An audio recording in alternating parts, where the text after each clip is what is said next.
Muy buenas noches para todos en América Latina, muy buenas noches a los países que en este momento nos acompañan. Les damos el cordial saludo y la bienvenida desde Colombia a este primer encuentro andino de cirugía de mano, nuestra quinta sesión, hoy con aportes importantes sobre las patologías de la mano, en este caso, de la risartrosis y la enfermedad de Kienbock. Hoy contamos con un panel muy importante, muy prestigioso de colegas de los países que nos han acompañado en este encuentro, a los cuales les damos pues la cordial bienvenida y los agradecimientos para las asociaciones, sociedades de cirugía de mano del Perú, de Venezuela, de Ecuador y el capítulo de mano de la Sociedad Colombiana de Ortopedia y Traumatología. Entonces, continuando pues con las sesiones y tratando de cumplir con el horario, respetando a todos los espectadores de los países que hoy nos acompañan, vamos a iniciar con la risartrosis. Y la primera charla estará bajo la coordinación del doctor Gerson Molina, nuestro colega cirujano de mano venezolano. Vamos a comenzar con la charla de risartrosis. Aquí veo al doctor Ramiro Ledesma. Doctor, ¿cómo está? Buenas noches, es un gusto poder contactarnos con ustedes, pues un poco de percances con el tema del enlace, pero pues ya estamos conectados, ¿eh? Sí, señor. Pues sí, entonces, pues en este caso, pues a mí me invitaron para hacer la presentación de la enfermedad de Kienbock, que pues hoy en día tenemos que tener en consideración algunas cosas y algunos avances en cuanto a la patología del tratamiento. Básicamente ha habido algunos cambios de evolución en estos últimos años. Entonces, vamos a empezar. Pues, si bien es cierto, la patología de Kienbock, es importante mencionar parte de la biomecánica de la estructura de los huesos del carpo que permiten articularse con el radio para poder conocer y tener algunos reparos en cuanto al manejo a posteriori. Entonces, si bien es cierto, pues en esta imagen podemos evidenciar tanto el radio distal con las dos carillas, tanto para el escafoides como para el semilunar y a nivel del complejo del fibrocartílago triangular, y los cuales se articulan tanto con los escafoides como con el semilunar. Si bien es cierto, acá en esta gráfica pues podemos evidenciar cómo es la distribución de carga que soporta la carilla articular de radio a través del escafoides y el semilunar. Se menciona aproximadamente que la distribución de cargas son del 90%, la cual se transmite un 50% para el escafoides y un 40% para el semilunar. Y el 10% a 20%, algunos mencionan, que va dirigida al complejo del fibrocartílago triangular. Pues esto nos va a indicar, mucho nos va a explicar la fisiopatología de la enfermedad de Kienbock que se presenta. En cuanto a la relación a la epidemiología, más o menos menciona que está más relacionado en el grupo etario de varones con respecto a mujeres, las relaciones de 7-1, la edad más o menos es la tercera década de la vida en la cual se presenta esta patología.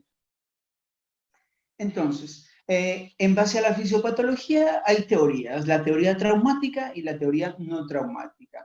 Dentro de la teoría traumática, pues tenemos lo que acontece como de causa vascular, origen óseo, y la teoría no traumática, que pues más adelante la mencionaremos. Pues vamos distribuyendo con respecto a las teorías de los factores biomecánicos y factores anatómicos, que acá describen muy bien todo lo que es la varianza radiocubital, la anatomía del semilunar como tal, y lo que mencionaba Gelberman, el tema de vascularización del semilunar. Entonces, se menciona que existe una teoría traumática en la cual se mencionaba que por temas de hiperextensión se alteraba la cápsula del carpo. Al alterarse la cápsula del carpo, sostiene esta teoría que genera una ruptura tanto de la irrigación de la arteria dorsal y de la arteria volar que irriga al semilunar. Entonces se menciona que esta es una posible causante de la enfermedad de Kienbock. Asimismo, dentro de esta teoría es por eso que sustentan algunos que los pacientes con parálisis facial por la postura de las manos en hiperextensión o en flexión sostenida, pues los pacientes tienen la predisposición a presentar enfermedad de Kienbock, también se relaciona. Esta es una de las teorías con respecto a la irrigación a partir de la cápsula, ¿sí?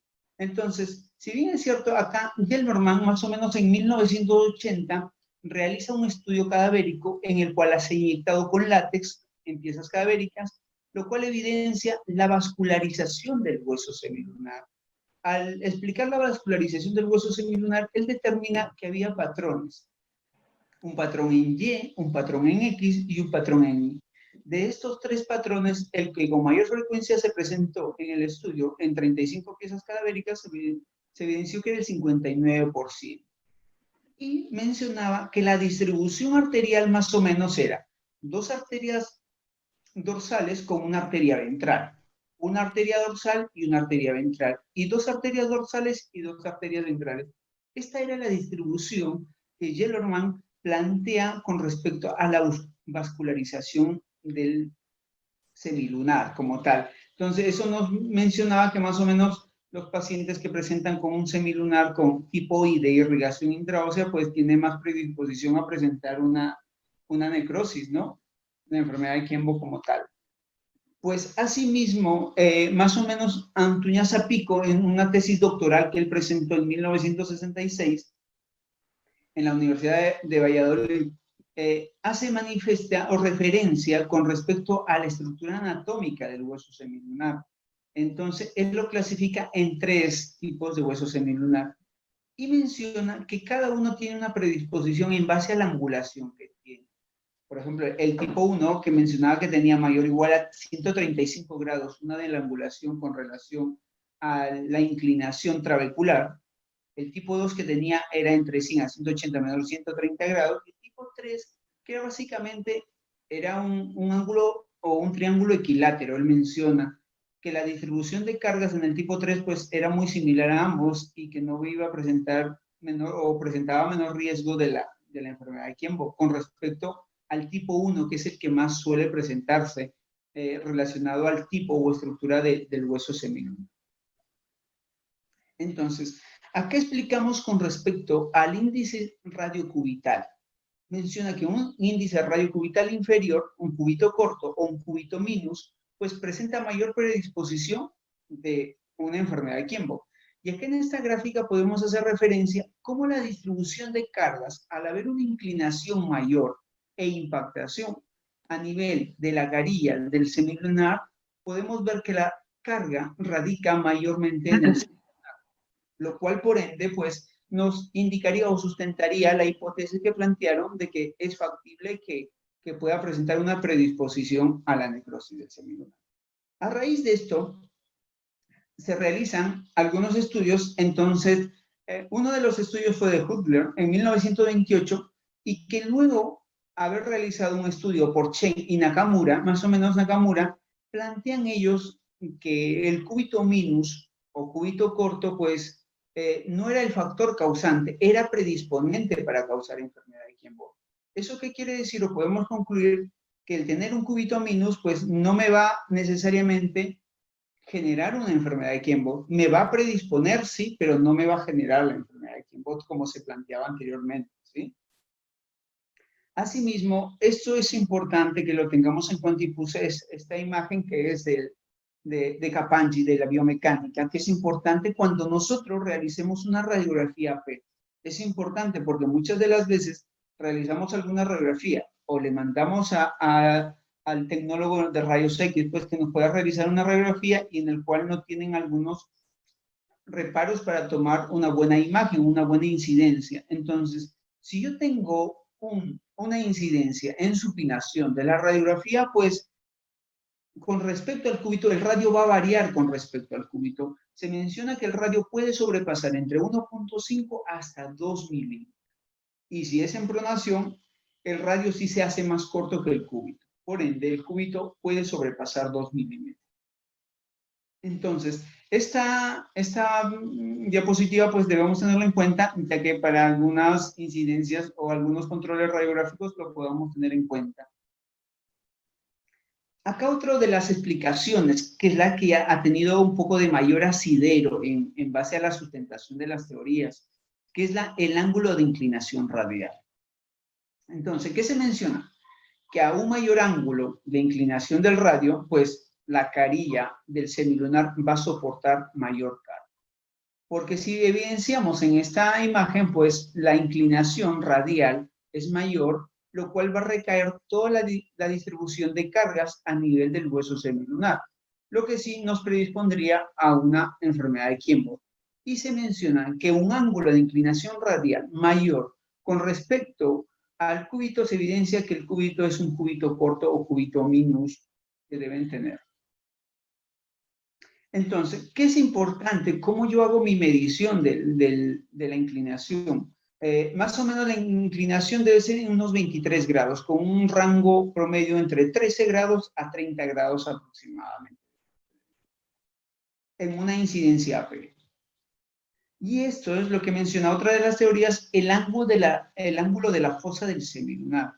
¿Qué menciona? Que una fosa aplanada del semilunar distribuye la carga del semilunar mayor. ¿Esto cómo se explica? Tenemos la imagen acá, tanto el escafoides, el semilunar, y el complejo del fibrocartílago triangular. Al tener una carilla articular del semilunar aplanada, pues nos va a evidenciar que el punto de carga va a ser directamente en un punto solamente del semilunar. A diferencia, cuando tenemos la fosa articular del semilunar, la distribución de cargas va a ser en toda la carilla articular como tal. Es por eso que al tener un solo punto de apoyo de carga sobre el semilunar, pues nos va a predisponer a una mayor carga de peso a nivel del semilunar y por ende una enfermedad o necrosis del semilunar como tal.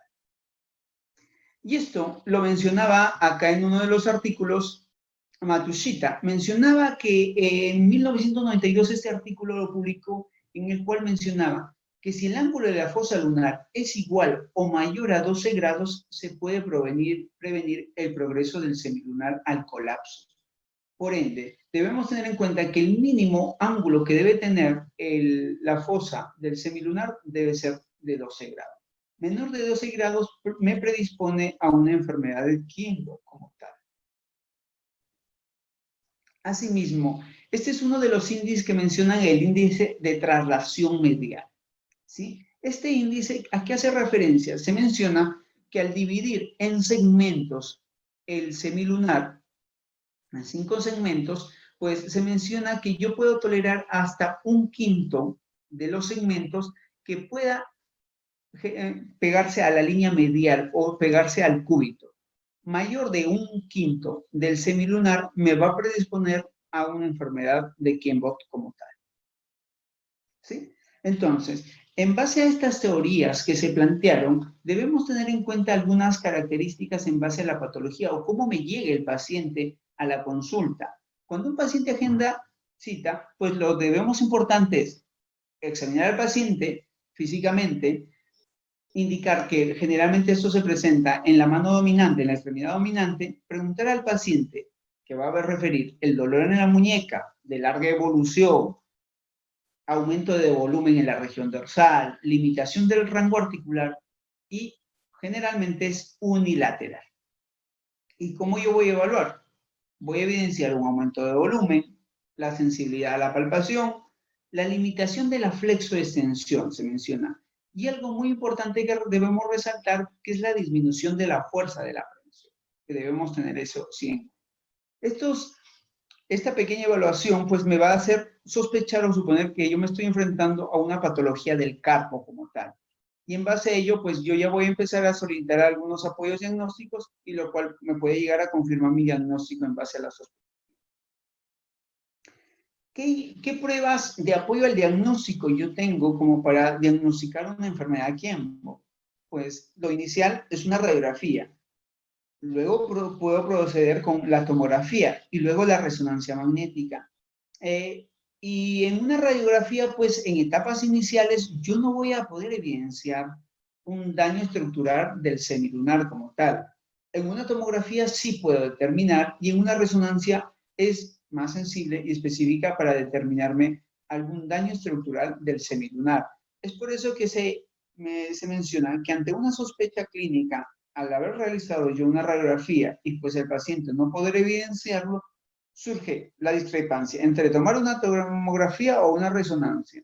Y es un estudio en el que mencionan que tiene la sensibilidad y especificidad para un daño estructural del semilunar, sería la resonancia ante la sospecha clínica que yo tenga de una necrosis del semilunar.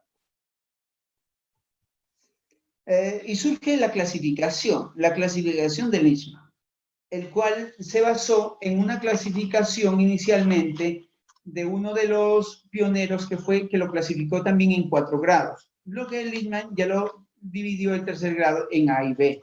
Entonces se menciona que el primero en hacer esta clasificación fue Stein. En 1940 realizó la clasificación y A. Leishman en 1982 realiza la clasificación con, como les menciono, con algunas variantes en el tipo 3 que lo dividió en 3A y 3. Bueno, en la etapa 1 o el grado 1 se menciona que los cambios netamente son en la resonancia magnética.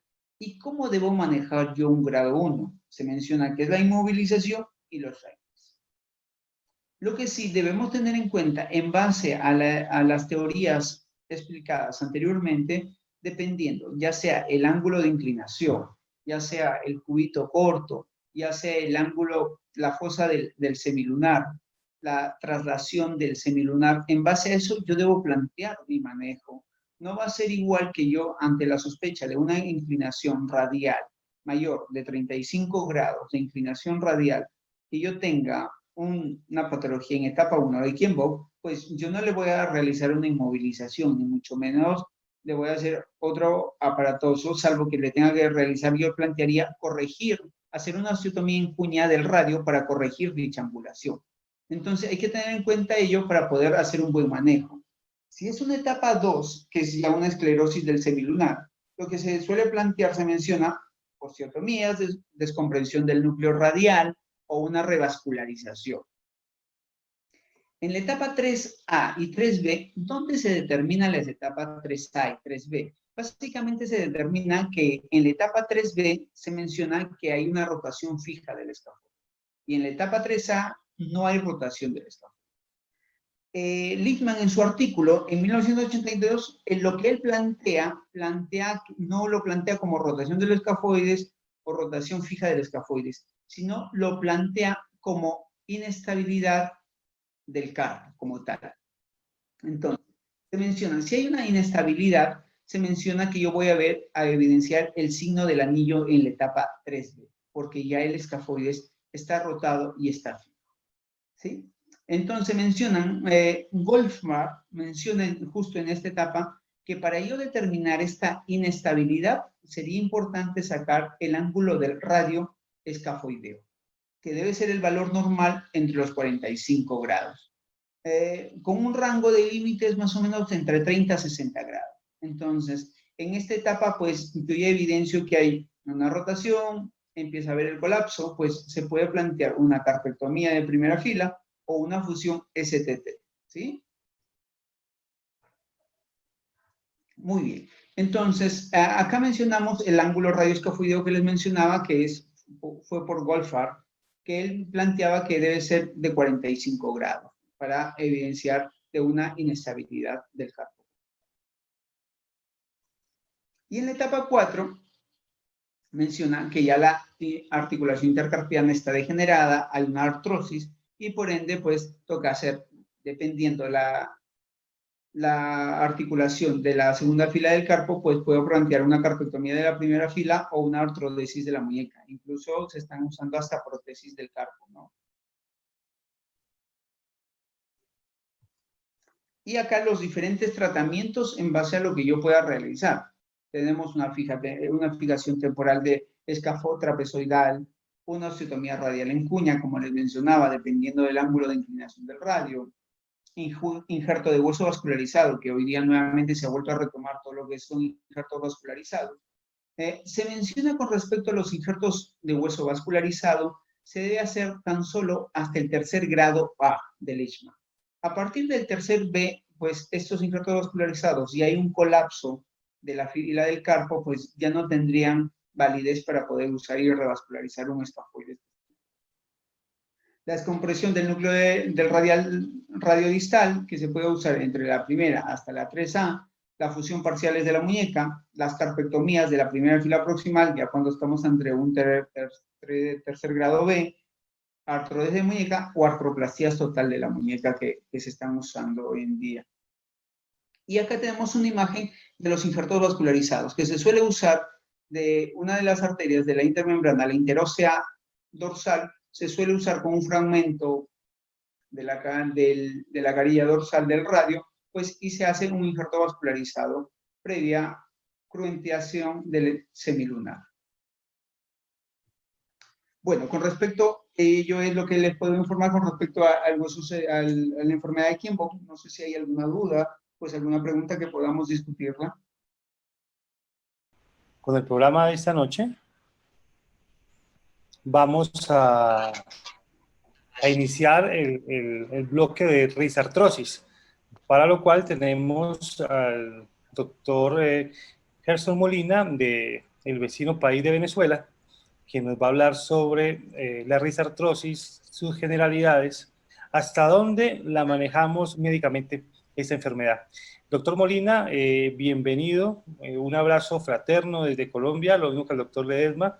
Bien pueda siga, doctor Molina, el auditorio es suyo. Muchas gracias. Buenas noches, doctor Andrés Gil, muchas gracias por la invitación. Gracias, ante todo, no sé si ya pueden ver mi pantalla. Sí, se ve muy bien, doctor Molina. Ok. Buenas noches. Ante todo, muchísimas gracias a la Federación Latinoamericana de Cirugía a la Mano, a la Sociedad Colombiana de Traumatología y Ortopedia y a la Sociedad Venezolana de Cirugía a la Mano por esta invitación para conversar un rato con ustedes sobre este tema que es el manejo médico de la risartrosis. Andrés Velázquez, 1618, el cuadro denominado Vieja friendo huevos. ¿Y qué es esta deformidad que aparece en la base del pulgar de esta señora en 1618? ¿Será risartrosis? ¿Qué es la risartrosis? La risartrosis es un trastorno degenerativo de la articulación trapecio-metacarpiana, es considerada la segunda articulación más afectada por la artrosis después de la interfalangica distal, con una relación aproximada entre 6 y 10 mujeres por cada hombre que lo posee, con un porcentaje de 25 a 35% de población femenina menor de 50 años con este padecimiento, y que algunos autores consideran que en población mayor de 90 años, independiente del sexo, hay tal vez entre un 80 o un 90% de personas que la padecen.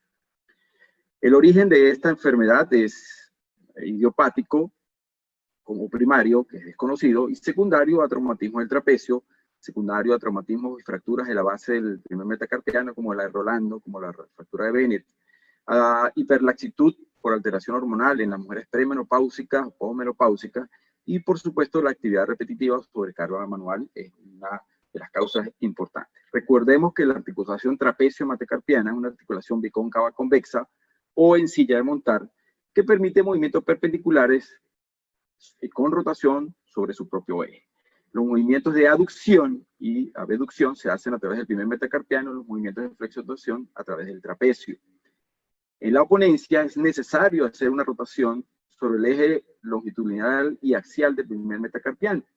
Cuando hacemos movimientos de anteposición, que es este que da aquí, hacemos movimientos de aducción y flexión, tenemos que pronar el primer metacarpiano. Cuando hacemos aducción y extensión, movimientos de supinación, tenemos que supinar el metacarpiano. Esta sobrecarga biomecánica, esta sobrecargo, esta solicitud especial de movilidad de esta articulación hace que haya casi una pérdida de la congruencia articular, por lo que se considera que esta articulación tiene una estabilidad al límite o una estabilidad relativa. Fisiopatológicamente, los pacientes que poseen rizoartrosis, nosotros vamos a encontrar una disminución de los glucosaminoglicanos, que son parte importante de la matriz extracelular para mantener los condrocitos. Hay una hiperlaxitud de los ligamentos, específicamente el ligamento oblicuo posterior interno, aunque también oblicuo anterior interno, pero el posterior interno aparentemente es el que más se relaja. Hay una traslación anormal del trapecio, del metacarpiano sobre el trapecio, y debido a las fuerzas que se ejercen sobre la articulación, hay una alteración y un mayor desgaste en la porción dorso-radial y unar de la articulación. Esta enfermedad posee 3 fases naturales. La primera fase, que es llamada fase de subluxación, que cuando ocurre la fase primaria ocurre una inestabilidad ligamentaria por una excesiva carga articular tal vez, o por alteraciones hormonales, y entonces se inicia la enfermedad y aparece el dolor. La segunda fase de esta enfermedad es la llamada artrosis trapecio-metacarpiana, donde ya hay un aplanamiento de las carillas articulares, donde hay ya un pinzamiento articular, la presencia de un osteofito del borde cubital del trapecio que empuja el pulgar hacia lateral. Y por último, una fase ya natural que se llama fase de artrosis peritrapecial, donde ya hay una artrosis de las articulaciones trapecio-trapezoidea, trapecio-escafoidea, trapecio segundo metacarpiano. Hay una subluxación dorsal del primer metacarpiano por acción del abductor pollicis longus. El abductor pollicis brevis claudica y entonces se produce una hiperextensión de la metacarpofalágica como mecanismo compensador con un cierre de la primera comisura con una pérdida de fuerza para la pinza y prensión. Sintomatológicamente, el paciente manifiesta dolor al inicio de la enfermedad, inicialmente con movimientos de fuerza o movimientos repetitivos, que va agravándose con el tiempo, incluso teniendo dolor al final de la enfermedad durante el reposo, sobre todo los dolores matutinos, que son los que más reproduce el paciente.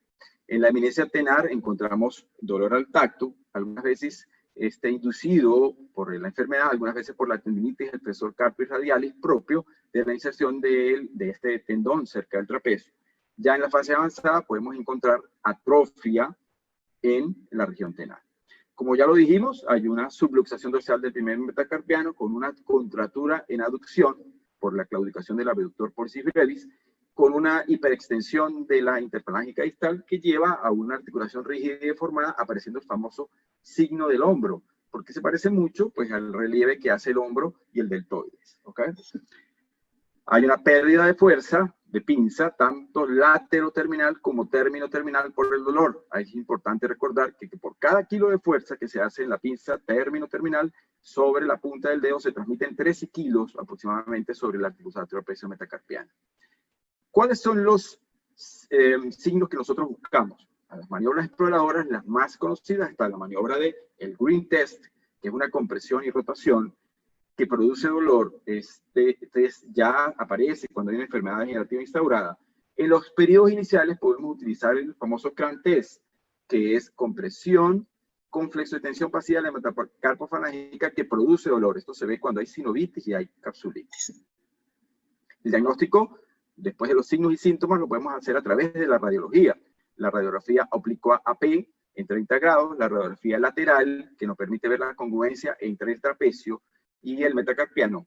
Las radiografías en estrés comparativa, que se hacen en fases iniciales, donde comprimimos ambos pulgares, compresión de ellos en la punta de F3 en el borde radial, y vemos como en esta imagen se ve una subluxación de la articulación que está con hiperlaxitud. La famosa proyección de Roberts, que es la que la mayoría utilizamos, con una pronación máxima en AP, para poder ver las carillas articulares y la relación entre trapecio, escafoide y metacarpiano.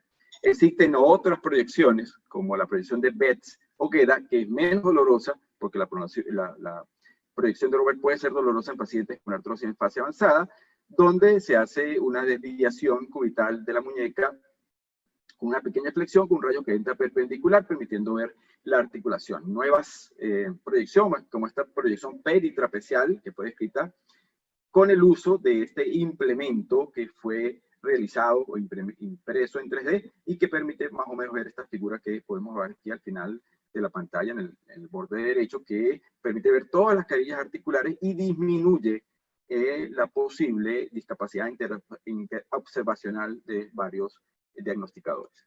La tomografía axial computarizada se utiliza sobre todo para ver si hay artrosis trapezoidea, es poco utilizada, y la resonancia magnética nuclear, que nos puede permitir ver si hay artrosis leve o hay disminución del cartílago, pero más que todo en fases iniciales del tratamiento.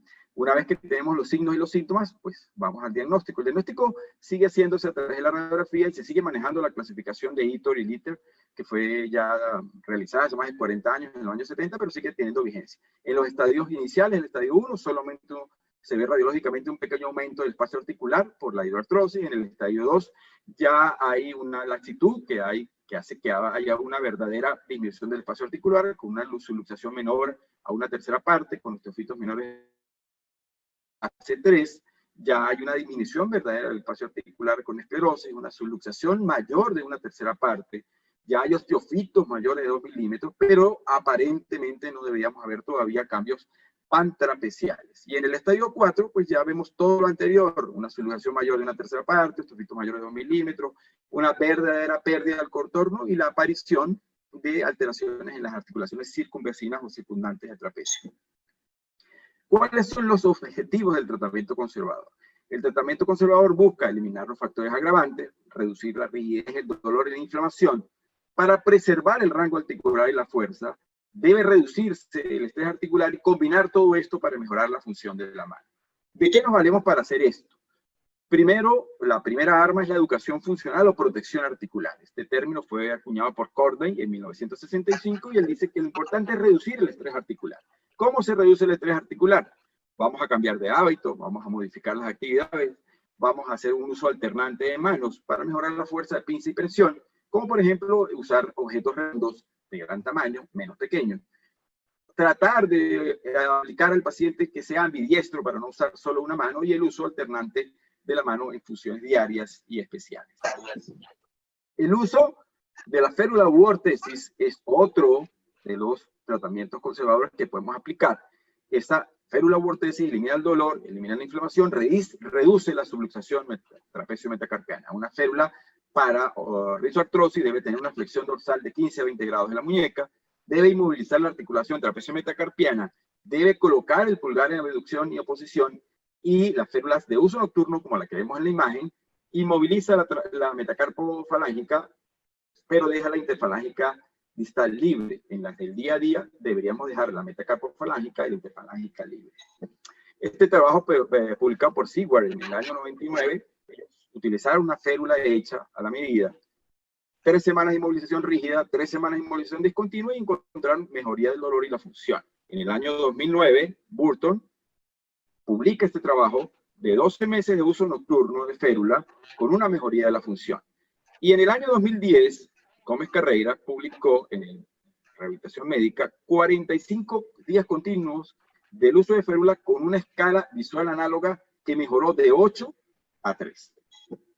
Otro de los métodos para el tratamiento conservador es la cinesiterapia o rehabilitación, que no es más que fortalecer la musculatura tenar, fortalecer el abductor extrínseco y el extensor pollicis longus para dar una estabilidad dinámica de la trapecio metacarpiana, recordando que hay aproximadamente 9 músculos alrededor de la articulación que deben ser fortalecidos. Taylor, en el año 2000, indica que si se hace un buen fortalecimiento de la musculatura tenal y la musculatura del pulgar, siendo un estabilizador primario de la articulación, se retrasa o se podría retrasar el tratamiento quirúrgico.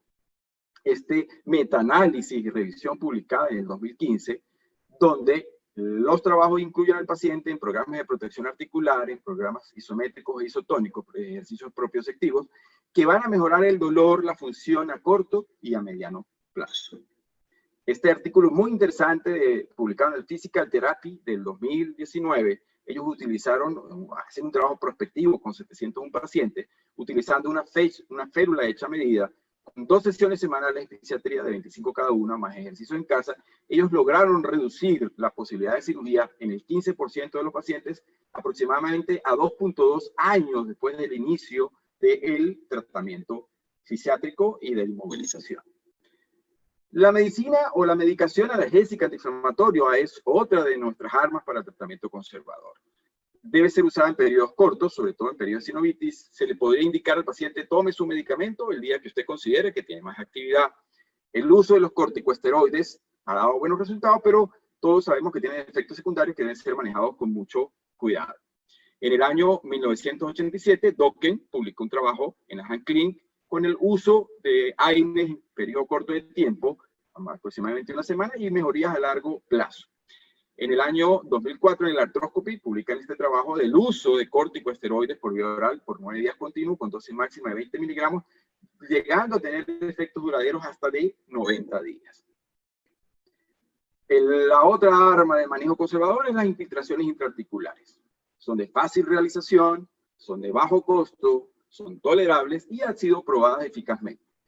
¿Qué infiltraciones podemos utilizar? Los corticosteroides. El corticosteroide mejora el dolor, mejora la inflamación. Ideal utilizar este que vemos aquí en la pantalla, que es el de depósito, porque puede estar actuando de 6 a 8 semanas, pero recordar siempre que tiene efectos sobre la estructura del cartílago, sobre la estructura del ligamento, puede producir atrofia local, incluso decoloración de la piel.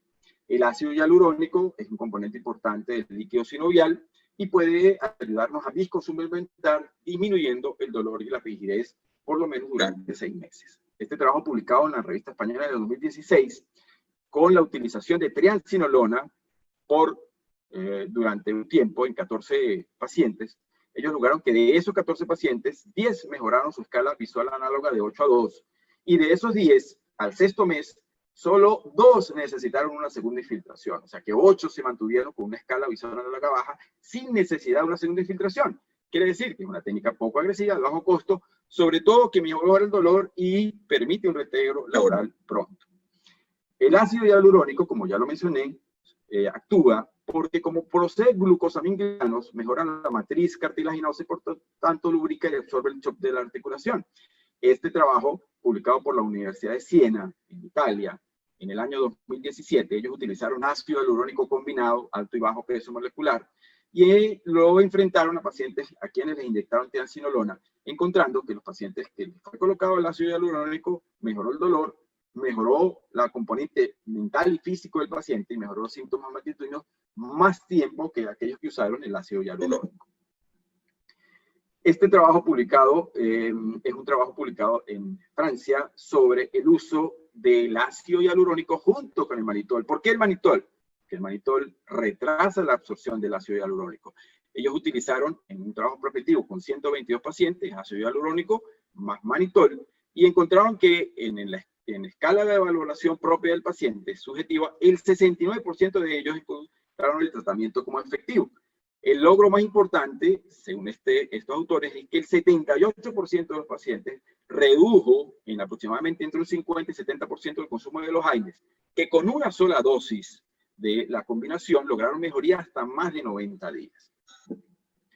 Otro de los mecanismos, otro de las armas para el tratamiento conservador, tenemos el uso de ácido hialurónico, en este caso combinado con las ondas de choque. Las ondas de choque basan su efecto analgésico antiinflamatorio en el aumento del ácido nítrico, aumentan el factor de crecimiento endotelial y reducen la infiltración de leucocitos y macrófagos en el proceso inflamatorio. Un trabajo prospectivo publicado en el 2018, también a nivel de Italia, ellos aplicaron las ondas de choque, una dosis semanal por 3 semanas versus ácido hialurónico de bajo peso molecular, también 3 semanas sucesivas, y encontraron que aunque la escala visual análoga y la fuerza de pinza y presión fue igual para ambos grupos, el dolor se mantuvo bajo por más de 6 meses en los pacientes que recibieron las ondas de choque. El uso del plasma rico en plaquetas, que ya es bien conocido por todos, el uso del plasma rico en plaquetas en otras osteoartrosis de rodilla, de hombro, de cadera, en este caso también se utiliza en la base del pulgar. Este estudio publicado entre germanos y suizos en el año 2016. Recuerdan que la plasma rico en plaquetas basa su trabajo en mejorar el anabolismo, el catabolismo y la hemostasia del cartílago. Ellos utilizan un plasma rico en plaquetas con leucocitos reducidos que mejora la interacción con los sinoviocitos y los condrocitos, encontrando que la escala visual análoga del dolor, el DASH y el MAI-Score mejoraron y que encontraron efectos propios, sobre todo en los pacientes en el estadio 1 y 2 de Eaton, pero no en pacientes en estadio 3 y 4. Y si lograban algún efecto en estadios avanzados era por muy corto tiempo. Otro método que pudiera utilizarse como desde el punto de vista no quirúrgico es el uso de toxina butolínica en la base del pulgar. En el año 2018 se publica este trabajo de una universidad de Lyon, Francia, donde ellos utilizan la toxina butolínica. Los autores dicen desconocemos el mecanismo por el cual, pero estamos creyendo que lo que pasa con la toxina es que suprime el neurotransmisor, disminuyendo la sensibilidad periférica y luego por supuesto disminuye la sensibilidad central, e inhibe la liberación de nociceptores como la calcitonina, como los péptidos y como el glutamato. Con 60 pacientes a los cuales le colocaron toxina butolínica tipo B, usaron también una férula nocturna hecha a medida y valoraron al 3º y 6º mes, encontrando un 20% menos del dolor, pero también encontraron un 15-20% de mejor en función de la mano. El método más novel o más nuevo que he podido encontrar en el tratamiento médico es la lipotransferencia o la transferencia de grasa autóloga. Este trabajo publicado por Herold en el 2017 sobre 50 pacientes a los cuales se le transfirió grasa autóloga que fue aspirada y centrifugada de la cara interna del brazo. En este gráfico quise mostrar los lugares donde se puede obtener este tipo de grasa. Ellos hicieron una evaluación con la escala visual análoga y mejoraron de 7.7 a 1.8, incluso hasta 2.4 después de 12 meses de la aplicación, sobre todo en estadios iniciales. Mejoró la habilidad y mejoró la fuerza de la mano. En el año 2020, actualmente, un grupo de la Universidad Sacra, en Roma, en Italia, se dedicó a hacer una búsqueda electrónica en PubMed, en Cochrane y en el Google académico sobre los autores que están tratando con este método nuevo que es la transferencia de grasa. Y ellos encontraron que estos cuatro autores, Stefan Burt, Haas, Herlen y Kemper, están actualmente trabajando con este tipo de terapia. Todos en sus trabajos han referido mejoría del dolor, mejoría de la movilidad y de mejoría de la fuerza, incluso hasta en 12 meses. La única complicación es que tanto Herlen como Kemper necesitaron una cirugía anexa, en el caso de Herbert, una artroplastia, en el caso de Kemper, una artroscopia para mejorar un poco la sintomatología final. No tuvieron complicaciones importantes, algunas veces dolor y parestesia en la cara interna del brazo, que es de donde es obtenido la grasa. Hematomas locales que fueron resueltos de manera satisfactoria.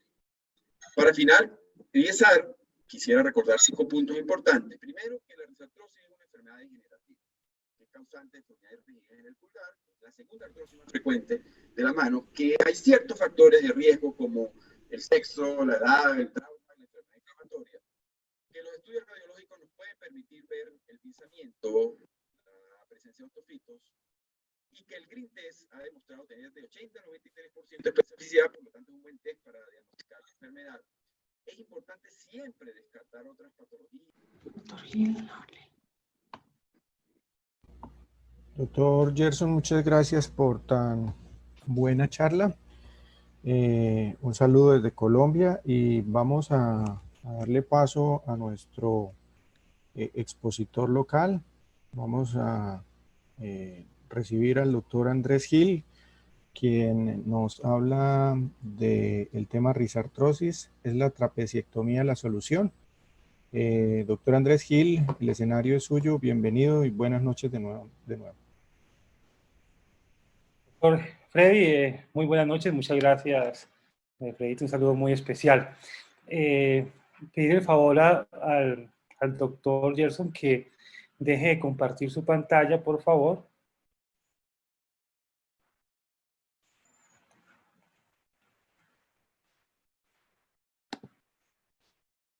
Perfecto, muchas gracias.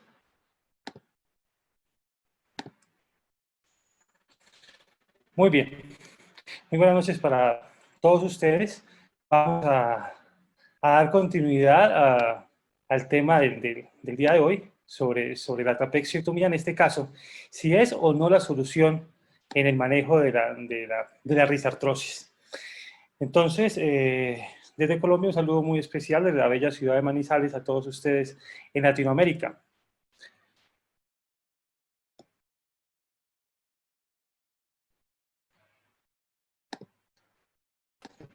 Perfecto.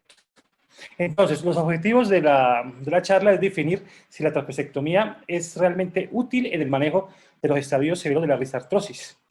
Y si la trapeciectomía aislada o con el RTI, ¿qué es mejor? ¿Qué debemos hacer? Bueno, desde 1949, Gerby publicó el primer artículo sobre la trapeciectomía, que fue el primer procedimiento quirúrgico descrito y el más utilizado.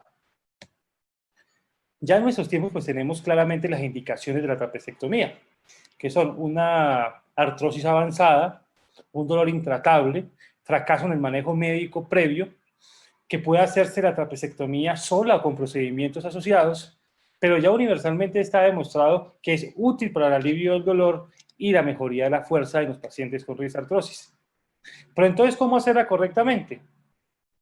Pues bien, un abordaje dorsoradial, un abordaje de Wagner se puede utilizar, se hace una capsulotomía longitudinal a 5 milímetros de la base del metacarpiano hasta la trapecio metacarpiana, hacer una distracción del pulgar para tener una confirmación pues, visual del sitio donde estamos interviniendo para poder ver específicamente el trapecio.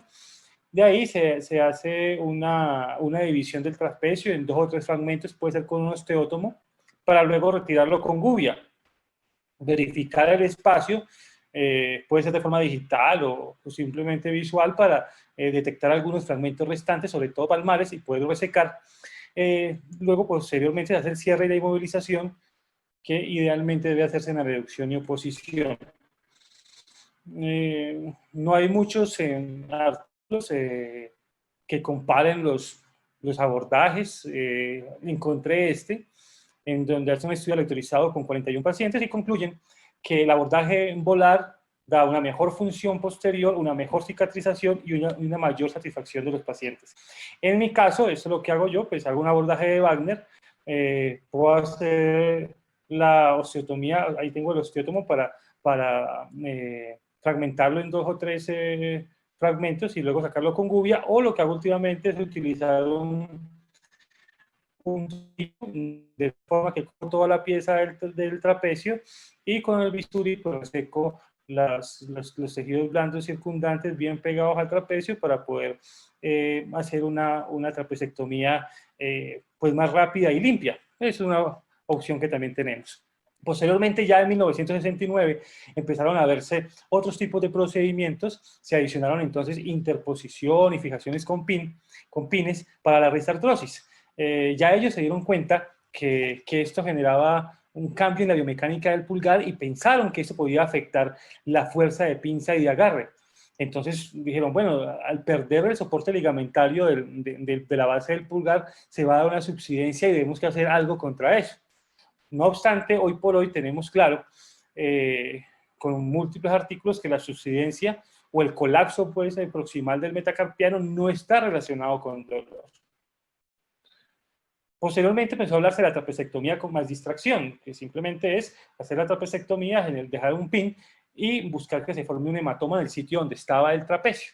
De esta forma se desarrolla una cicatriz que amortigua el metacarpiano contra los huesos adyacentes y esto, pues, esta distracción favorece la organización del hematoma para mejorar la cicatrización. De todas formas, sabemos que la trapecectomía per se denerva el área y quita el dolor. Tiene una baja tasa de complicaciones y tiene un poco tiempo quirúrgico. Entonces aquí miramos cómo es la trapecectomía de la distracción y la formación del hematoma. No obstante, en este artículo pues, nos mencionan que después de la trapecectomía y la fijación con el PIN, hubo una resolución completa de los síntomas del 74% a los 6 meses y del 92% a los 2 años. Igual forma mejoró la fuerza de agarre un 74% y la fuerza de pinza en un 33%. No obstante, la migración proximal fue del 60% a los 2 años de seguimiento, o sea, con subsidencia, a pesar de dejar el PIN en un porcentaje muy alto a los 2 años. Entonces, luego ya aparece la trapecectomía más la suspensión. Entonces, la suspensión puede hacerse con tendones autólogos, el flexocarpirradialis, el palmaris longus, el aductor largo del pulgar, o con anclajes óseos o endobottom. De todas formas, lo que se busca es reemplazar el PIN, la fijación del PIN. Esto pues genera un beneficio en torno a que la inmovilización pues solamente es de 10 días, a diferencia que con el PIN se deja de 4 o 6 semanas. No obstante, los pacientes a un seguimiento menor de 2 años, ya hubo una pérdida de altura casi del 50%, con tenosuspensión, con endobottom o con tendones autólogos. Entonces, este artículo que es reciente del año pasado nos dice la tenosuspensión es superior al PIN, pues permite una movilización rápida, sin embargo, no es costo efectiva. Entonces, luego pasamos a la trapecectomía, pero con interposición de tendón. Ya Burton y Pellegrini desde 1986 empezaron a hablarnos de esto. A utilizar el palmaris longus, el flexocarpirradialis, el aductor largo del pulgar. Y luego llegamos a la parte de los reemplazos articulares, donde no hay evidencia que demuestre superioridad sobre la trapecectomía. Si bien es cierto, pues ya Fidel nos hablará de los otros métodos de manejo, pero estamos haciendo una comparación con la trapecectomía como tal. Esto provee una distracción rígida y puede ayudar al paciente con colapso metacarpiano con el escafoide luego de la trapecectomía. Pero ¿qué dice la evidencia? Entonces, en esta revisión sistemática hay una tasa de falla de cirugías con implante altísima sobre todo para las prótesis. Entonces, en este artículo que nos habla de los porcentajes de falla de la cirugía de la risartrosis, miramos cómo las cirugías con implante tuvieron significativamente más porcentaje de falla, dentro del cual tenemos el aflojamiento aséptico, la luxación y el dolor persistente. Este es un artículo de los españoles en donde hacen un análisis y comparan la prótesis del carbón pirolítico y la artroplastia con reconstrucción ligamentar y suspensión, con una LRTI. Y entonces vemos que el dolor es significantemente mayor en los pacientes con prótesis, con un peor puntaje de escalas funcionales. Y fíjense que de los 16 pacientes que le fueron colocadas prótesis, fue necesario retirar la prótesis a 6 de los pacientes, lo cual es un porcentaje excesivamente alto. Este artículo ya llega y nos hace una comparación entre la trapecectomía simple, la LRTI, la prótesis y la artrodesis. Y concluye que no hay superioridad de ninguna de esas técnicas. Entonces luego pasamos a ese estudio, que es un estudio importante, aleatorizado, con un seguimiento entre 5 y 18 años de la comparación entre la excisión del trapecio con la interposición del tendón y la reconstrucción ligamentaria. Entonces llegan y los dividen en 3 grupos. Un primer grupo donde solamente hacen la trapecectomía, le ponen un pin, con un segundo grupo donde hacen una interposición del palmaris longus, y otro grupo donde hacen una trapecectomía con ligamento rafia e interposición del 50% del flexor carpi radialis, dejando al final un similar resultado en cuanto a dolor, función, fuerza y satisfacción. O sea que no hay superioridad al dejar tejido interpuesto en el sitio donde estaba el trapecio. Eso es un punto que es claro y que es importante. Y ya, fíjense, este es un estudio importante porque hace 2 revisiones sistemáticas y 4 estudios aleatorizados donde comparan la trapecectomía simple con la LRT. Y entonces terminan concluyendo que no hay diferencias ni en fuerza de agarre y pinza, tampoco en función de la mano, calidad de la vida, ni satisfacción del paciente. Entonces pasamos a este estudio que es muy importante porque es de este año, del Journal de Hand Surgery europeo de 2020, entonces donde hacen un estudio y comparan la trapecectomía simple con la LRTI utilizando el flexor carpi radialis y hacen un seguimiento hasta 17 años. Entonces toman 34 cirugías, 14 pacientes le hacen la trapecectomía simple, a 20 pacientes le hacen la LRTI y al final no encuentran diferencias entre función, dolor ni satisfacción. No hay diferencia en el espacio entre el metacarpiano y el escafoides. La única diferencia entre la trapecectomía simple y la LRTI es que la trapecectomía simple, los pacientes que tuvieron solamente la trapecectomía simple, al final tenían una mejora reducción del pulgar. Entonces, incluso después de 17 años de cirugía, la LRTI no demostró ventaja sobre la trapecectomía aislada. Cochrane también hizo una revisión sobre todas las técnicas quirúrgicas que hay sobre la risartrosis. Y entonces concluyó de que todas las técnicas mostraron algún tipo de mejoría en cuanto a función y en cuanto a dolor. No obstante, ninguna de las técnicas fue superior a la otra en cuanto a dolor, función, arco de movilidad o satisfacción del paciente. Pero sí hay que tener muy claro que las de menores complicaciones fueron la LRTI con 22% de complicaciones y el 10% para la trapecectomía aislada.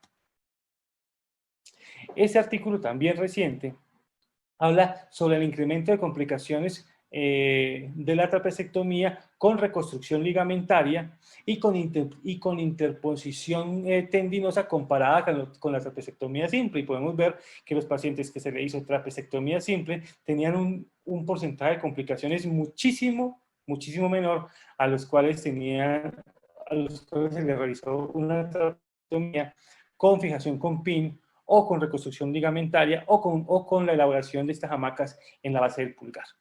Este estudio, que es también reciente, del Journal de Hand Surgery de 2018, pues nos muestra y hacen un estudio comparativo de 15 años entre el 2000 y el 2015, en donde hacen una técnica de Wagner con una trapecectomía y capsulorrafia y una inmovilización por 6 semanas. En 205 cirugías, en 166 países, miden las escalas funcionales y terminan concluyendo que hay una mejoría significativa de ambas escalas y que el procedimiento de la trapecectomía simple es un procedimiento simple, seguro y eficaz. Pero existen otras opciones, claro que sí existen otras opciones. Entonces aquí lo que hacemos, por ejemplo, es una comparación entre la artrodesis trapecio-metacarpiana con la trapecectomía con reconstrucción ligamentaria, y entonces al final terminan concluyendo que fueron tantas las complicaciones en la artrodesis trapecio-metacarpiana que hubo que suspenderse el tratamiento.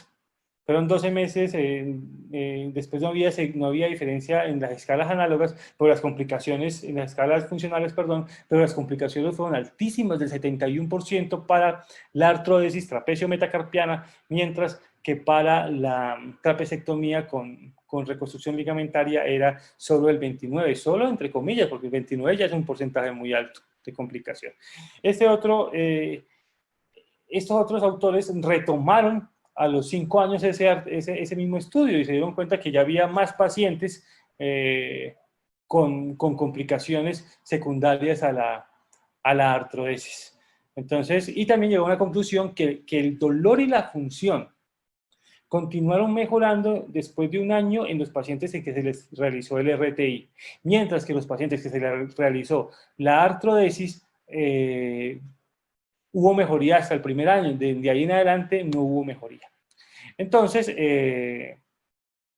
se siguió pues con la revisión de estos artículos, y este artículo del 2019, pues del año pasado, nos muestra 21 pacientes con 10 años de seguimiento, en donde vemos la artrodesis trapecio-metacarpiana, y nos reporta que a 10 años de seguimiento, aunque hay una alta satisfacción en una escala cualitativa de 1 a 10, esa escala cualitativa no se correlacionó efectivamente con las escalas funcionales predeterminadas. Entonces, ese estudio pues queda ahí en veremos, igual lo revisamos, ¿cierto? Pero que hay en veremos esta parte.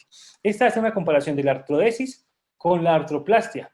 Este es un artículo de 2019 también, del año pasado, en donde toman 22 pacientes con artrodesis versus 17 pacientes con trapecectomía y reconstrucción ligamentaria, o sea, la LRTI, y en ambos casos mejoraron el dolor y la fuerza de agarre.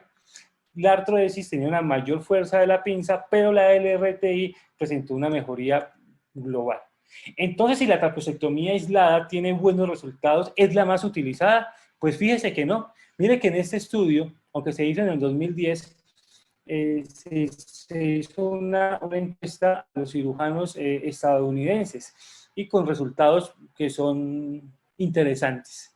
Solo el 3% de los cirujanos estadounidenses usaban la trapecectomía, mientras que el 68% usaban la LRTI.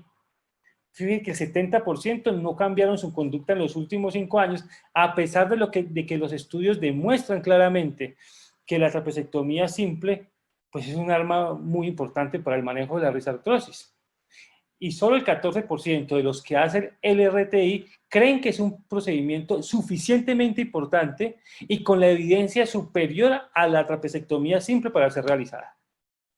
Entonces, según eso, la evidencia actual no es suficiente para cambiar la práctica médica, porque es que, a pesar de que los artículos salen basados en la evidencia, sigue siendo la trapecectomía simple pocamente usada. Y fíjense en este artículo, que es muy reciente, miren que es de 2017, solamente hace 3 años, cómo Del 80 al 90% de los cirujanos utilizan la LRTI y solo un porcentaje muy pequeño, menos del 10%, usan la trapecectomía simple. Y la trapecectomía simple está al nivel de la artrodesis trapecio metacarpiana y de la artroplastia pues, con prótesis del trapecio, ¿no? Se miró también que la LRTI aumentó del 84 al 90% de las cirugías que se realizan para risartrosis entre el 2001 y el 2010. Y que el 95% de los cirujanos solo hacen un tipo de procedimientos, y ese tipo de procedimientos, el 93% era LRTI. Las razones que exponían los cirujanos, que pues tenían temerosidad de la inestabilidad del metacarpiano con la trapecectomía simple, las demandas del paciente, que el paciente quería un procedimiento un poco más sofisticado y que la retribución económica para el cirujano era mejor o era mayor si se hacía una reconstrucción ligamentaria a si se hacía solamente la resección del trapecio. Entonces, quedamos con esta situación, que aunque la evidencia demuestra la eficacia equivalente, la trapecectomía simple no ha sido adecuadamente adoptada, y esto es un artículo del JAWS de hace 2 años, del 2018. Conclusiones. Hay una efectividad comparable de la trapecectomía simple solo con la RTI, pero con menor tasa de complicaciones. O sea, de los métodos para el manejo de la risartrosis, los más efectivos son la trapecectomía simple y, en segundo lugar, la LRTI o la trapecectomía con reconstrucción ligamentaria. Pero es evidente que la trapecectomía tiene una menor tasa de complicaciones. Entonces, al final uno puede concluir que la trapecectomía simple o aislada es una buena opción. Para mí, la mejor. Porque si no hay un método que supere en efectividad la trapecectomía, pero si la trapecectomía supera en que es mucho menor el rango de complicaciones, pues termina siendo esta pues, la mejor opción que tenemos para nuestros pacientes en el caso de la risartrosis avanzada. Esto es lo que les quería decir, dejándolos con los paisajes hermosos del eje cafetero de nuestra linda ciudad de Manizales y de Colombia. Y muchas gracias. Muchas gracias a Andrés por la excelente revisión. Y ahora tengo el gusto de presentarles al doctor Fidel Cayón desde Ecuador, quien es el presidente de la Sociedad Ecuatoriana de Cirugía de Mano y que nos va a hablar de risartrosis, otras modalidades de tratamiento. Bienvenido, Fidel. Muchísimas gracias, Freddy. Gracias, Andrés, por esa excelente revisión que además me pone a mí en línea un poco con lo que justamente quería compartir con ustedes en este momento. Entonces, a ver, ¿ahí se ve la pantalla compartida? Perfecto, Fidel. Perfecto. Listo, bueno, la risartrosis y otras modalidades de tratamiento. Y esto nació justamente de una revisión que hicimos de risartrosis hace ya algún tiempo, en el cual analizamos el tema de los tratamientos, empezando desde el tratamiento conservador en una revisión sistemática ya para el año 2015. Ya se decía que solamente hay pocos artículos de calidad que soportan un tratamiento conservador y que la evidencia existente sugiere mínimos efectos con órtesis, esteroides o los hialuronatos. El tema de esto es que no funcione el tratamiento conservador, sino que el tratamiento conservador pues está indicado para el manejo inicial de una risartrosis, en la cual lo que voy a tratar, a propender es a demorar la evolución de dicha risartrosis, pero no es que estoy haciendo un tratamiento específico para la risartrosis como tal, sino que estoy frenando el proceso de esa risartrosis para evitar llegar a tratamientos más grandes. Luego vienen entonces ya las opciones quirúrgicas y hay algunos artículos que publican y que analizan el tema en función de los diferentes estadios que Eaton le da a la risartrosis e indican incluso técnicas en relación a estos estadios. En el estadio 1 se habla de plastias con hemitendones, la famosa LRTI, artroscopías, artrostomía del primer metacarpiano, trapecectomías, incluso tenotomías, que lo que tratan de hacer es lo mismo, disminuir el proceso de desgaste articular a ese nivel. En los estadios entre el 2 y el 4 ya cambia un poco la cosa y ya pensamos en las plastias de tenosuspensión, interposiciones, artroplastias o simplemente la resección del trapecio como tal. Y clásicamente lo que se ha hablado de las opciones quirúrgicas es de seleccionar un procedimiento según cada paciente. Y lo que se ha hablado hasta algunos años, e incluso todavía mucha gente tiene este nivel, esta línea de manejo y de tratamiento, el tema de que se debe seleccionar en relación al trabajo que necesita el paciente. Si el paciente necesita un trabajo de fuerza, lo que va a necesitar es estabilidad por encima de la movilidad y se piensa en una artrodesis. Otros dicen que si no hay una necesidad de fuerza, hay una preferencia de la movilidad sobre la estabilidad, pensar en artroplastias, en tenosuspensión o en trapecectomía, sea parcial o sea total.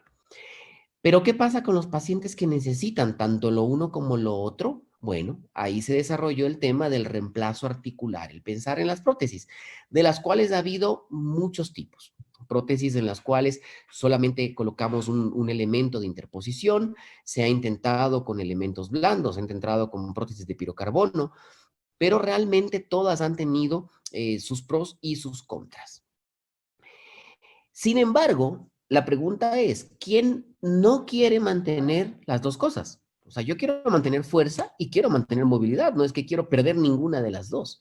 Y ahí entra muy interesante el tema de todo lo que nos explicó Andrés al respecto de cuál es definitivamente el resultado entre todas las opciones. Y probablemente, en efecto, como Andrés lo dice, la trapecectomía sea la opción quirúrgica preferida a nivel mundial y que ha permitido mantener tanto fuerza como movilidad, aunque teóricamente debería esa fuerza disminuir.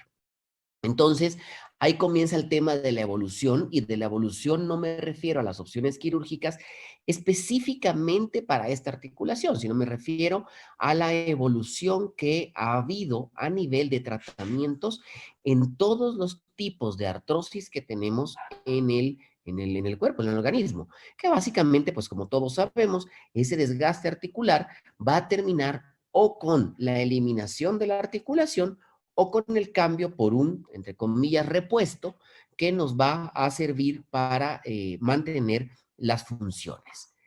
La artroscopía es un tratamiento muy interesante que ha llegado y ha permitido en la actualidad, con el desarrollo de elementos artroscópicos de mucho menor tamaño, con artroscopios de 1.9 milímetros, por ejemplo, el poder abordar estas pequeñas articulaciones que lo que va a permitir es justamente el trabajar sobre ese trapecio, sobre esa articulación trapecio metacarpiana, con mínima lesión de la cápsula articular y de los ligamentos. Y lo que se propone es que esto va a llevar a buenos resultados, tanto a corto como mediano plazo, en términos de alivio del dolor y de movilidad del pulgar, preservando la fuerza. ¿Cuál es el tema de la artroscopía a nivel de la articulación trapecio-metacarpiana? Que es una artroscopía que no es de fácil realización, básicamente porque toca tener los materiales indicados, dígase artroscopios de muy pequeño calibre, que nos permita trabajar sobre esa articulación y hacer básicamente los mismos procedimientos de resección del trapecio, sea parcial o sea total, incluso con interposición ligamentaria, con interposición tendinosa, perdón, para poder lograr lo que habíamos dicho. En pocas, la misma resección del trapecio, pero de una manera artroscópica. Este es el caso de un paciente con una risartrosis importante que tenía mucho dolor, al cual llevamos justamente a sala quirúrgica haciendo una resección artroscópica del trapecio no completa, sino parcial. Y este paciente, una vez hecha la resección, una de las partes más importantes, y se nota ahí incluso con un poquito de resalto a nivel de la articulación trapecio-metacarpiana, es la resección del osteofito medial, que es realmente el que más molesta en general. Y esta es la radiografía ya postoperatoria, en la cual realmente vemos que hay una resección simplemente parcial del trapecio, y este paciente refirió un alivio muy importante del dolor sin pérdida ni de fuerza ni de movilidad en ese pulgar, con una reincorporación además laboral mucho más rápida, ya que no se tocaron ligamentos ni se tocó cápsula articular más allá de los orificios de aproximadamente 2 milímetros para el ingreso de los elementos artroscópicos. En estas imágenes, en la superior izquierda, vemos uno de los hallazgos que tuvimos en la artroscopía, que es el hecho de tener una rata articular que la estábamos sacando en ese momento, y en el lado superior derecho e inferior izquierdo, la fresa con la cual hicimos la resección parcial del trapecio. En el lado inferior derecho vemos cómo hicimos además un termoencogimiento de la cápsula articular, con lo cual se logra incluso una mayor estabilidad de la articulación, permitiendo una adecuada movilidad. Una pregunta que alguna vez me hicieron es, si no me daba miedo a mí el momento en el que yo hacía la trapecectomía parcial, el dejar el roce prácticamente directo de hueso contra hueso. Y sí, la verdad es que es uno de los principales miedos que tuve, sobre todo al inicio, pero realmente por el sangrado del hueso se forma ahí un fibrocartílago que en algo ayuda, y la verdad es que la funcionalidad y el alivio del dolor de estos pacientes es realmente excelente.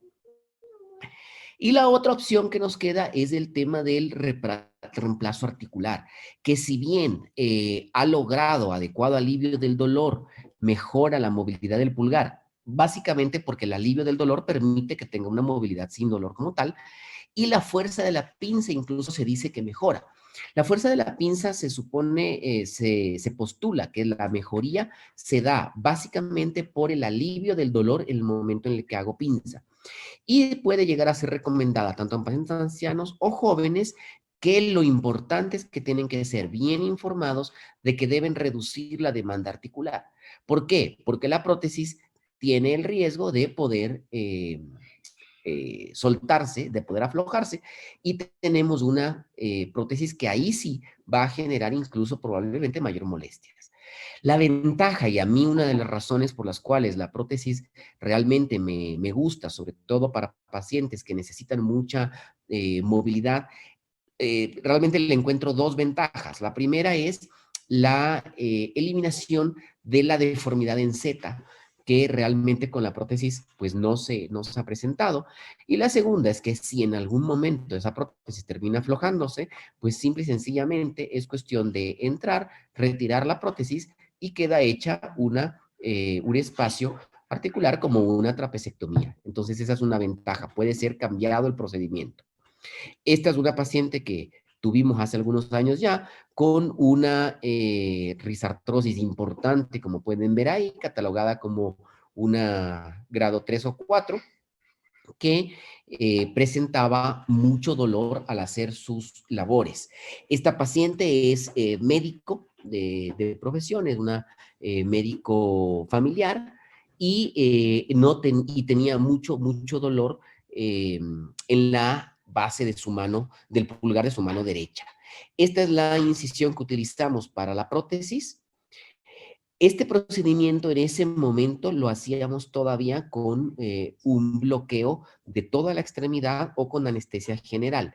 Hoy por hoy lo estamos haciendo con anestesia tipo Walland, lo cual nos da grandes ventajas en cuanto a la posibilidad de probar la movilidad en el transoperatorio.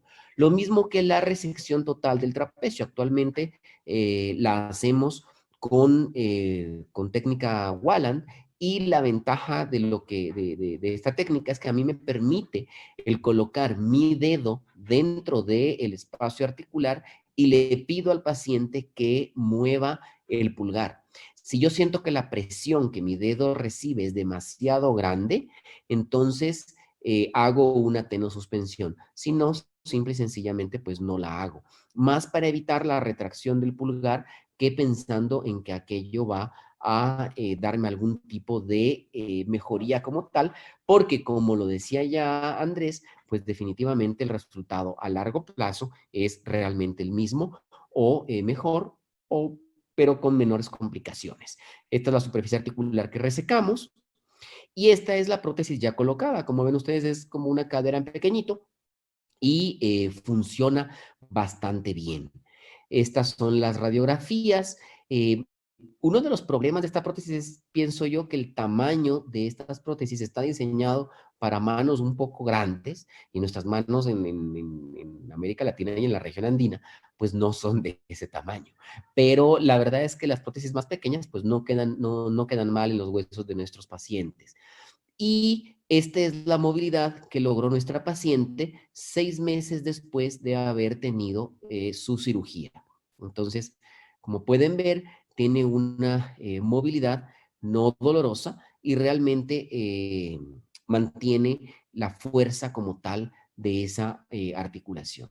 Esos diría yo que son los 2 tratamientos más actuales probablemente, aunque las prótesis ya tienen un desarrollo de algunos años, más de 10 años ya de desarrollo de las prótesis.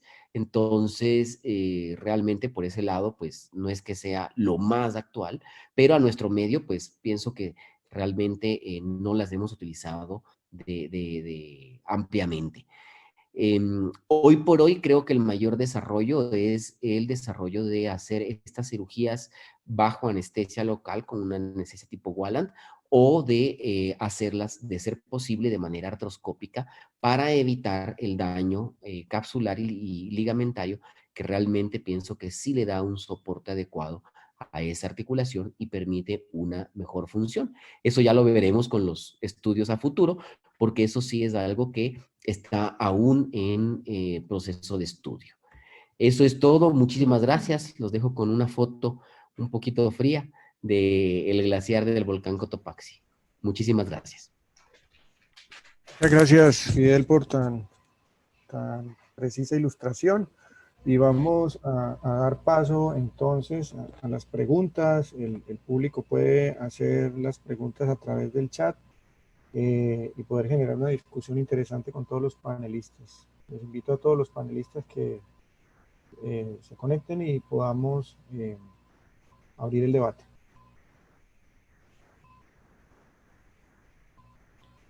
Hay una primera pregunta en el chat que dice que si queda algún espacio para la artrodesis.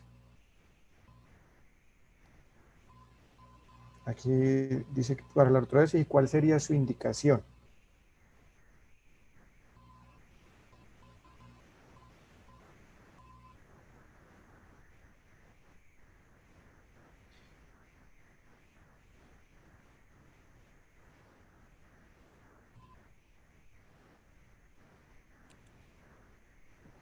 Yo probablemente haría un comentario al respecto acerca de la artrodesis y cuál sería la indicación. Clásicamente, la indicación de la artrodesis es el paciente que tiene una labor de mucha fuerza y necesita mantener fuerza por sobre la movilidad. Sin embargo, con la revisión de Andrés, yo creo que quedó muy claro que definitivamente el espacio para la artrodesis hoy por hoy es mínimo. O sea, realmente yo no le veo, no le encuentro una indicación clara el día de hoy, sabiendo los resultados que tenemos con movilidad y mantenimiento de la fuerza, haciendo simplemente trapecectomía, que es mucho menos compleja en cuanto a presentación de complicaciones a largo plazo.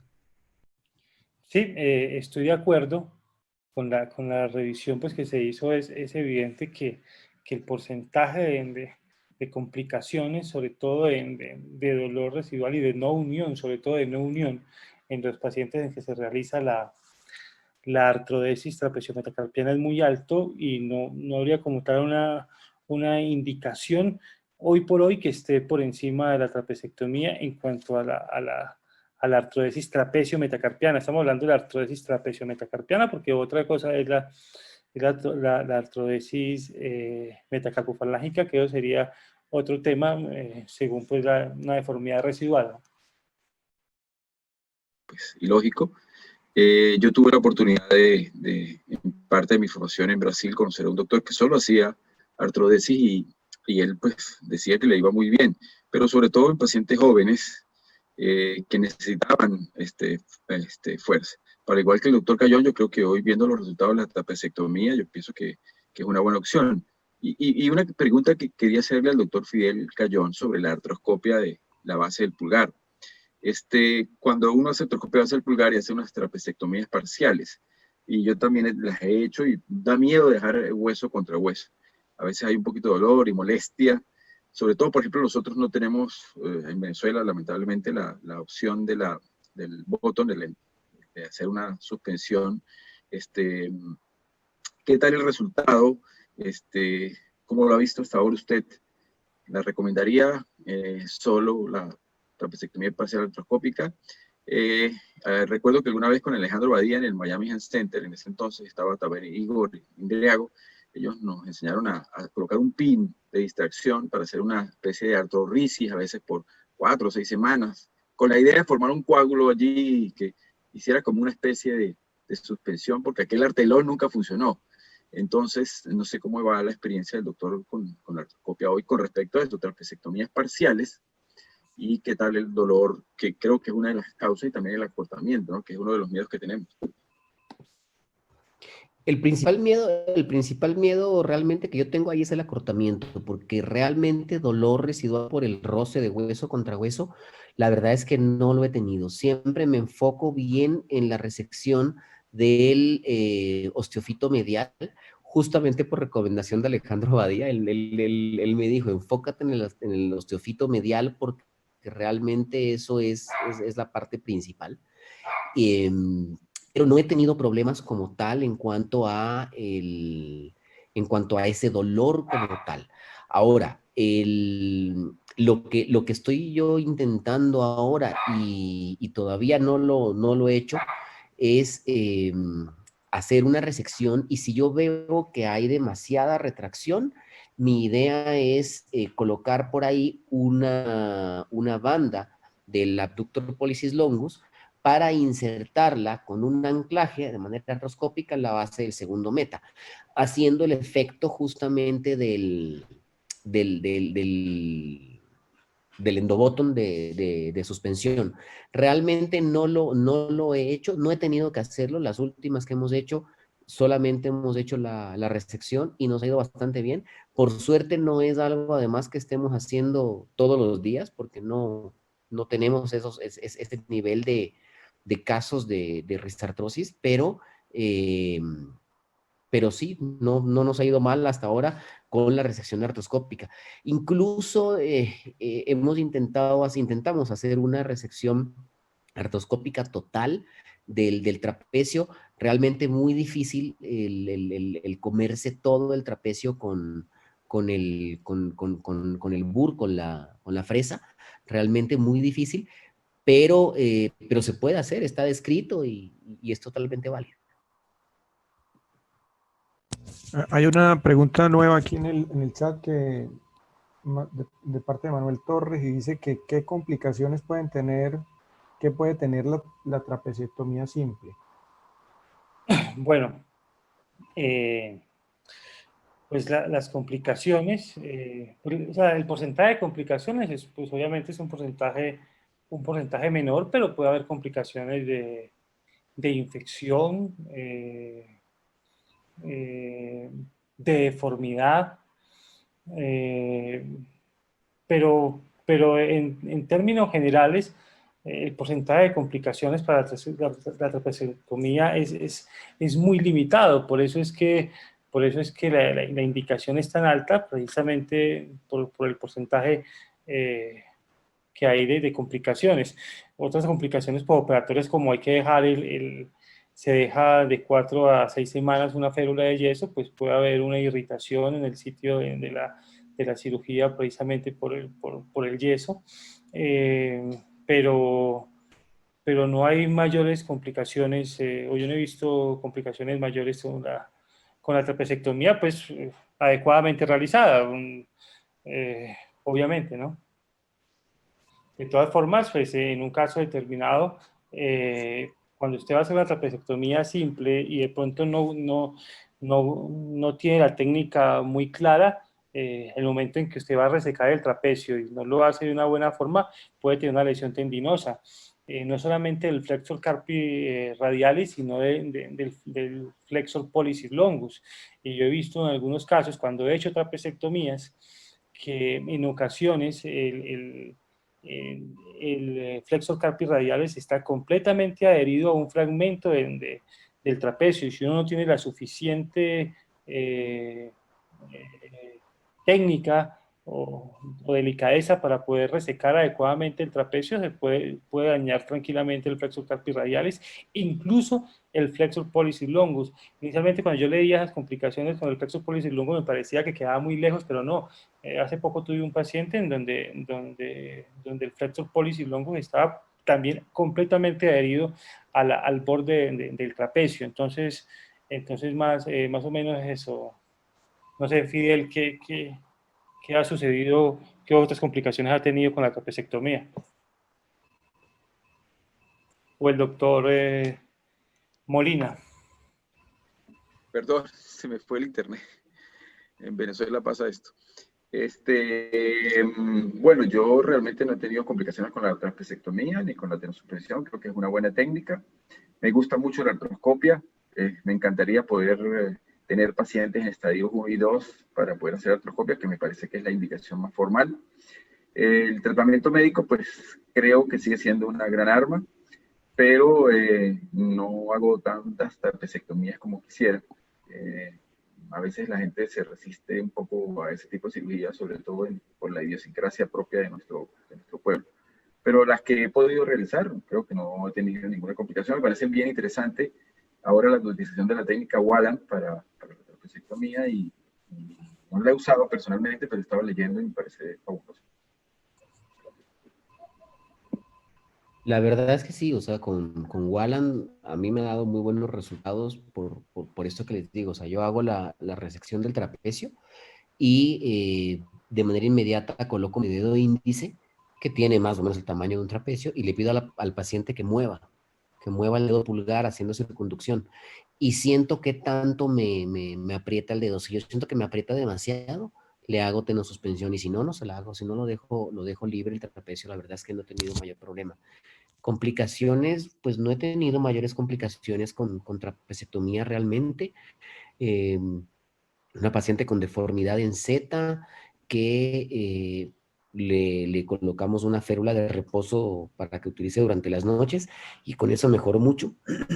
A ratos la utiliza durante el día, pero alivió mucho el dolor y la molestia en general. Para adicionar en cuanto a las complicaciones, recuerden que los abordajes están muy cerca de las ramas sensitivas del radial y puede ser una complicación la lesión de esta rama sensitiva. Fidel, ¿qué tipo de suspensoplastia prefieres en el caso de ser necesario? Por facilidad, el colocar un tie rope, por facilidad. Pero lo que estoy propendiendo a hacer ahora, y lo que quiero hacer, como les comentaba, es hacer una tenosuspensión con un pedazo longitudinal del abductor pollicis longus para insertarlo a través de un anclaje en el segundo meta. Nosotros lo que hacemos cuando hacemos tenosuspensión es utilizar el flexor carpi radialis, el 50% del flexor carpi radialis. Inicialmente tomábamos el injerto desde el antebrazo, después de que tuve una complicación con una lesión de nervio mediano.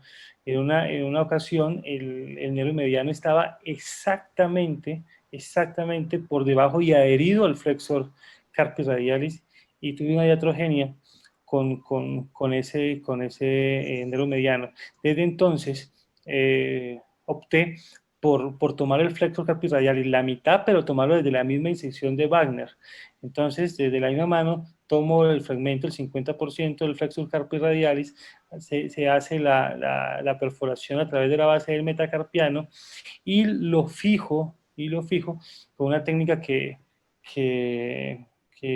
introdujo el doctor Cafuri en la ciudad de Cali, en el Centro Médico Imbanaco, donde estuvimos junto con él, y fue a hacer la fijación de la tenosuspensión con un taco óseo procedente del mismo trapecio que resecamos. Entonces, cuando se hace la trapecectomía, luego se hace la tenosuspensión del flexor carpio radialis con el taco óseo del trapecio. Eso es lo que generalmente hago cuando hago una tenosuspensión, aunque la verdad les digo que hace unos años para acá, pues cada vez son más las trapecectomías simples y menos las tenosuspensiones. Yo quisiera preguntarle al doctor Ramiro, en el Kienbock, no sé si él nos puede comentar algo sobre la neurectomía selectiva del interóseo posterior que se usó en algún tiempo y que aún se sigue utilizando en su tratamiento clínico. No sé si tiene algo actualizado sobre eso, si la ha utilizado, si la acompaña de otras, cuando hace otras técnicas como la revascularización. Bueno, con respecto a la pregunta, doctor, pues mire, cuando dentro de la formación, cuando estuve con Mar García Elías, pues quien discrepa mucho de la neuroutilización del interóseo posterior, pues él menciona que se pierde la biomecánica, la propiocepción se pierde cuando se hacen neurotizaciones de esto. Entonces, pues dentro del ámbito laboral, pues yo lo he usado unas 2 o 3 veces hacer neurotomías justamente con el doctor Ferreres. Dentro de la formación hicimos unos pacientes y pues iban bien. Y justamente siempre hacíamos las vascularizaciones en el grado, por ejemplo, cuando estábamos en el grado 3A, pues hacíamos vascularizaciones del semilunar con el interóseo del tercer radio o el interóseo dorsal, ¿no? Siempre tratábamos de hacer vascularizaciones, lo cual iban bien. Tuvimos un caso de un paciente que tenía 25 años, que lo hicimos con el doctor Soldado, Chesco Soldado, con quien hicimos una revascularización. Entonces, lo que sí, en el control, más o menos a los 2 meses, control radiográfico, evidenciamos que había hecho una consolidación extensa, lo cual ya le generaba como un pinzamiento a nivel del semilunar. Y tuvimos que resecar y remodelar parte del semilunar, pero pues las vascularizaciones van bien. Yo, hoy en día, pues si yo veo un paciente que ya está entrando al segundo grado, pues yo me animaría por hacer vascularización, siempre y cuando no tenga una inclinación angular del radio, pues mayor de 35 grados, pues yo sí haría la revascularización. Gracias por esa invitación. Muchas gracias. Gracias. Muchas gracias por la invitación. También para aprovechar, pues agradecerles a todos por este encuentro andino. Realmente fue un esfuerzo grande, pero pues muy agradable compartir con todos ustedes en todos estos países amigos, y esperamos que al terminar la pandemia podamos hacer uno presencial para poder encontrarnos. Muchísimas gracias por su participación. Muchísimas gracias también a ustedes, muchísimas gracias a la SCOT por haber prestado la plataforma de parte de la ECUMANO, de la Sociedad Ecuatoriana de Cirugía de Mano. Quiero agradecerles a todos por haber logrado esta unión entre los países andinos, que realmente creo que es algo que hace falta, y me uno a las palabras de John cuando dice que ojalá terminando esto podamos hacer un encuentro realmente presencial y encontrar nuevamente a los cirujanos de mano de 5 países hermanos que realmente podemos y tenemos la obligación de crecer fuertemente en el ámbito de la cirugía de mano a nivel mundial. Gracias también a todos, a nombre de la Asociación Peruana de Cirugía de Mano y Microcirugía, especialmente a los ponentes que con tanto esfuerzo se han comprometido en esta causa. Y esperamos también, igual que dice Fidel, que podamos reunirnos físicamente pronto. Un saludo a todos, gracias a la Sociedad Colombiana de Ortopedia y Traumatología. Bueno, por ahí no veo al doctor Vicari. Me toca en nombre de la Sociedad Venezolana agradecerle a la SCOT, a la Sociedad Colombiana de Ortopedia y Traumatología, por prestar su plataforma, a la Sociedad Peruana y ecuatoriana por esta colaboración con nosotros. De verdad que muchísimas gracias, han sido muy interesantes todas las conferencias durante estas semanas que nos hemos estado reuniendo. Y pues sí, hace falta que nos veamos. Yo creo que pronto debe ser así, con el favor de Dios. Seguro.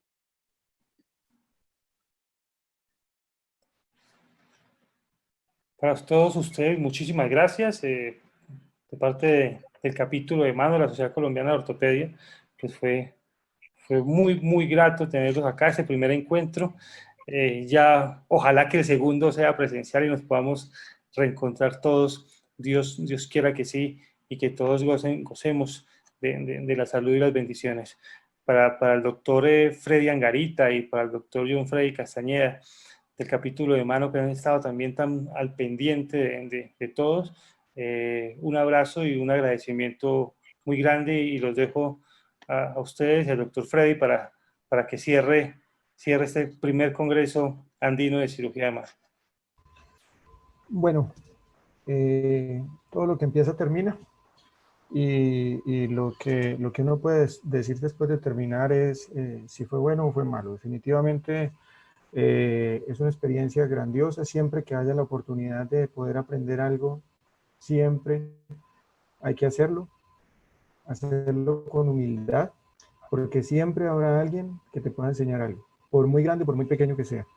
Muchas gracias a todos por sus enseñanzas, a todos por la disposición, por el tiempo que invirtieron en estas sesiones de este curso, que fue una iniciativa local, pero que gracias al apoyo de ustedes se pudo realizar. También debo agradecer a todas las personas que están detrás de cámara, a todas las personas que trabajan anónimamente en este tipo de eventos.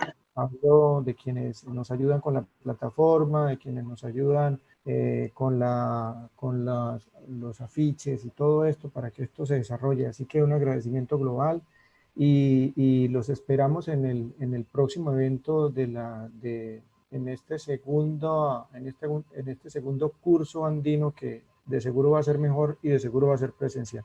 Pues un abrazo para todos y un cordial saludo desde Colombia para todos ustedes. Un abrazo inmenso, una buena noche, descansen. Buenas noches, que descansen. Hasta pronto.